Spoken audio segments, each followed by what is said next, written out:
essa arte marcial que veio da Índia, foi pra China, depois da China veio pro Japão, porque dali foi uma arte só. O que veio da Índia, a primeira arte marcial que veio da Índia, ela se ajuntou com uma arte marcial que já existia na China, só que elas se mesclaram, porque elas seguiam a mesma ideia.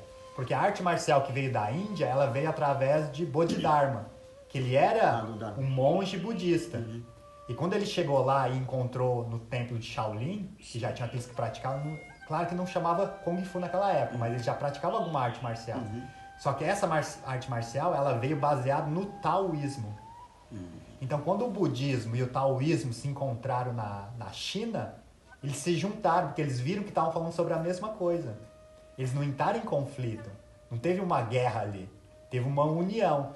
Porque chegou um monge budista com um outro monge taoísta, ou um mestre, na verdade foi um mestre budista com um mestre taoísta, e sentaram para conversar, e eles viram que eles estavam falando sobre a mesma coisa. Eles descobriram a mesma coisa com uma linguagem diferente.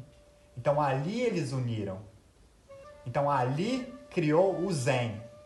E foi através do Zen budismo, que a arte marcial veio para o Japão. Foi através dos monges Zen, que iam lá para praticar o Zen, que o Zen seria a meditação do budismo. Então, junto com isso, eles praticavam a arte marcial. Porque a arte marcial ajuda nisso, ajuda na sua preparação, a você se conhecer, a conhecer a sua cabeça, a sua mente. Então, dessa forma que ela foi chegando no Japão. Só que isso foi na segunda leva. Porque na primeira ela veio como arte de guerra mesmo, que era usado pelos samurais e tudo. Então era só como combate. Não veio através dessa filosofia. Aí quando veio com a filosofia Zen, aí sim vem como uma arte marcial, uma arte para ajudar o ser humano. Então dali os japoneses começaram a ver que aquilo era benéfico pro povo, aí começou a criar o judô, o karatê, o jiu-jitsu, mas tudo dessa parte da disciplina, de ensinar o povo japonês a seguir algumas coisas. E disse que era matéria de escola, né? Era matéria de escola, né, o jiu-jitsu, né? Quando começou a entrar essa partezinha que você falou. Então a arte marcial, ela ajuda isso, se o praticante começar a colocar isso em prática na vida dele. Aí ele começa a conhecer ele mesmo, porque a arte marcial, na verdade, tudo foi feito para isso, para você se conhecer. Você vai conhecer seus sentimentos, suas emoções. Quando alguém aperta seu pescoço, quando alguém faz alguma coisa que você não gosta, quando você está numa situação que você não consegue sair, tudo isso vai te dando frustrações e emoções, sentimentos, que você pode começar a conhecer eles.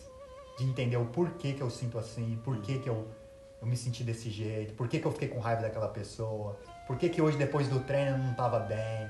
Aí você vai, foi porque eu não ganhei, então a minha vontade é de ganhar. Então tudo isso vai conhecendo. Porque você começa a conhecer seu corpo. Você sabe suas limitações, a sua força, aonde dói, aonde machuca. Você conhece seu corpo. Aí depois você começa a conhecer a sua mente, seus sentimentos, seus pensamentos. E quanto mais você vai conhecendo você tem mais controle sobre a sua vida. Porque agora você sabe quem você é. E se alguém começar a falar alguma coisa, alguma outra opinião e querer mudar, você consegue enxergar aquilo. Você consegue ver que tudo é a ideia que ele tem e por que ele tem aquela ideia. Da onde que surgiu aquela ideia. Então você começa a ver as diferenças das pessoas e começa a respeitar cada ideia da pessoa. Porque você sabe que ela tem aquela opinião porque ela teve uma vida que levou ela até aquela opinião. A família dela ensinou aquilo para ela. O país que ela nasceu ensinou aquilo para ela. Então aí você começa a perceber que não adianta querer brigar com aquela pessoa ou ter um conflito com ela, porque ela foi condicionada até aquela vida. Foi levado aquilo. E você foi levado até outra. Então, quanto mais você tem essa luz dentro de você, dentro da sua cabeça, mais você vai limpando essas imaginações que você tem da vida. E começa a enxergar as coisas como são.